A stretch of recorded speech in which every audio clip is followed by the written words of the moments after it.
All right, time for chapter 12 today. At first, Gregor thought Solivet was joking, but she was not the sort of person who kidded him. If she said training, she meant training. He tried to control his temper, but he had left the battle only minutes ago. His rager side was still hot, and Solivet's order obviously meant to humiliate him, stung. "That's crazy. You need me out there," he burst out. Solivet raised her eyebrows. "We have been fighting Nars for centuries. I think we will muddle through without a barely trained boy." "Well, that's news to me," said Gregor. "You've been sending me out on your most dangerous mission since I landed in this place." "But not because I expected you to astonish us with your fighting," said Solivet. "I can fight. Ask Ripred. He put me on the front line in the Firelands," retorted Gregor. "Well, someone had to keep an eye on you. I thought sandwiched between Perdita and me, you might actually come out of the whole thing alive," Ripred shrugged. "But don't think it was an easy job." "What? That's such a lie," said Gregor. To suggest he had been on the front line for his own protection was outrageous. He yanked the helmet off his head and was about to throw it in Ripred's face when, out of the corner of his eye, he saw Perdita give an almost imperceptible shake to her head. Gregor didn't know why. Maybe it was because he respected Perdita so much, but he managed to redirect the helmet so it ended up wedged under his arm. He noticed how closely everyone was watching him and knew he had to get himself under control. He took a deep breath and crammed the anger back down inside of him. "All right, when's the training session?" "You will be sent for," said Solivet. Gregor gave a short nod and climbed on Ares' back. The bat took off for the city, and he heard her give a laugh and say, "Now who's alienating him?" To which Ripred chuckled. "He rises to the bait so easily." Gregor knew that at least part of him was pulling from the battle, and criticizing him had been a test to see if he could keep his head and take orders, and he had all but failed. "I should have just shushed," said Gregor, but they had been tearing down the one thing he thought he was any good at. "It's hard when they provoke you so," said Ares glumly. "Took me quite a while to learn, too, as you say, to just hush." They reported back to the hospital so that Ares could get his wings sewn up. While Gregor hadn't received any new wounds, he popped the stitches on the cut on his calf, and the area was slightly inflamed. He was sent to soak in some bitter-smelling medicinal bath and stitched it up again. They gave him fresh clothes, and he put on his sword belt but left off the armor. Then he and Ares were both free to go. "I must sleep," said Ares. "The many trips to the Firelands have worn me down." So Gregor was left to himself. He knew he probably should check on his sisters. Luxa might be awake, and he was still due at least 4 of his 5-minute visits. But suddenly he felt overwhelmed by everything, and the only person he wanted to see was his mom. The doctors gave him permission to enter her room, but warned him not to upset her.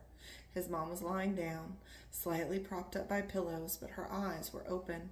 Gregor could tell just by looking at her that the fever had passed, but that she was still very tired. He pulled up a chair next to her bed and took her hand. "Hey, Mom," he said. "Hey, I was wondering when I was going to see you," she said. "Sorry, lots of stuff going on," said Gregor. He couldn't begin to tell her about it, wouldn't know where to start. Besides, he was not supposed to upset her, so he just rested his head on the edge of her bed and didn't even try to explain. Her hand stroked his hair, and the knot of bad feelings, anger, fear, humiliation, desperation, began to unravel. He wanted to stay there forever, just letting her soothe him, pretending he was just a kid and his mom could make everything okay. "I only hear bits and pieces. I know a war started. I see them carrying the wounded past my room sometimes." "You gonna tell me about it?" she asked.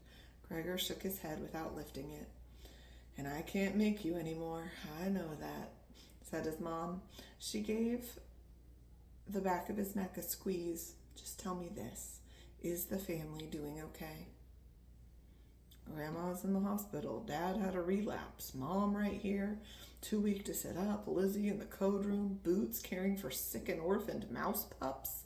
Gregor marked for death. All of them trapped in one way or another. He lifted his head. Everybody's hanging in there, Mom, he said. Okay, I just have to trust you now, Gregor, to do what's right for us, she said. I love you. I love you too, said Gregor. Now you should get some sleep. He kissed her on the forehead and left before he broke down and told her everything.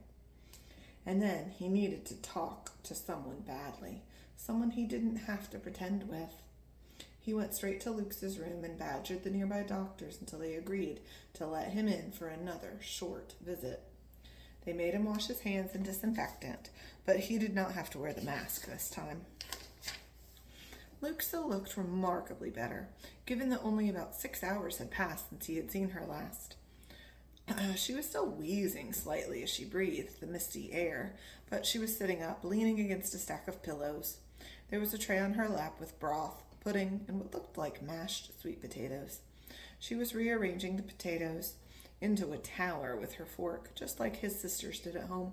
Her face brightened when she saw him, and he could feel some of the heaviness of the day fall away.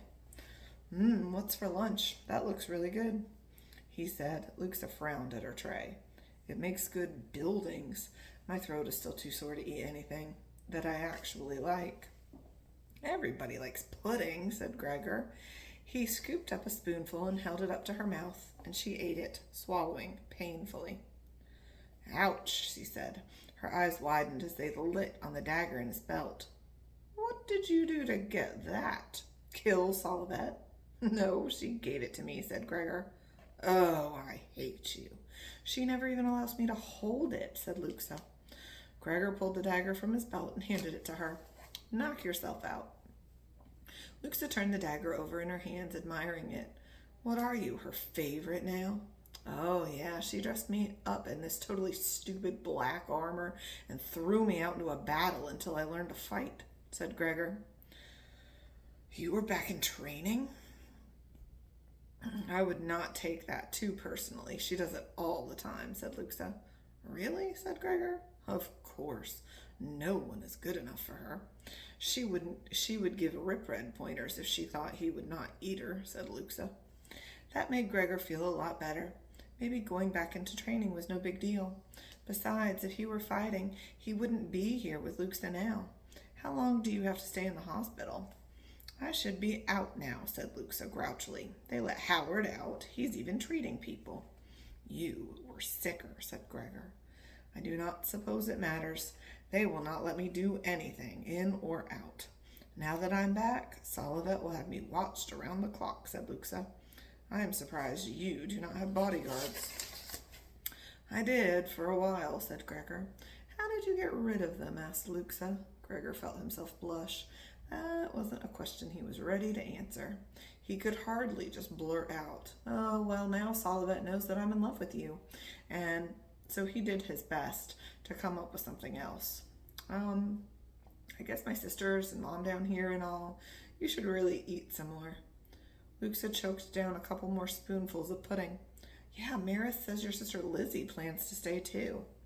Yeah, Rip Red thinks she's the codebreaker. They've got her in some room with a tree on a wall, said Gregor. The tree of transmission. Henry and I had to learn that. It was awful. Our teacher was a nibbler who was about 1,000 years old. He'd make us send messages for hours. Luxa began to laugh. Then one day, Henry wrote, Help me, I'm dying of boredom. And the nibbler refused to teach us anymore. Gregor laughed too, but behind it was discomfort. The discomfort he always felt whenever Henry was mentioned. Henry's closeness to Luxa and Ares. Henry's betrayal. Henry's body smashing apart on the rocks. That seems like a whole other lifetime ago, said Luxa quietly. Things change fast down here, said Gregor. Yes, said Luxa, twirling her fork in her potatoes. Look at you and me.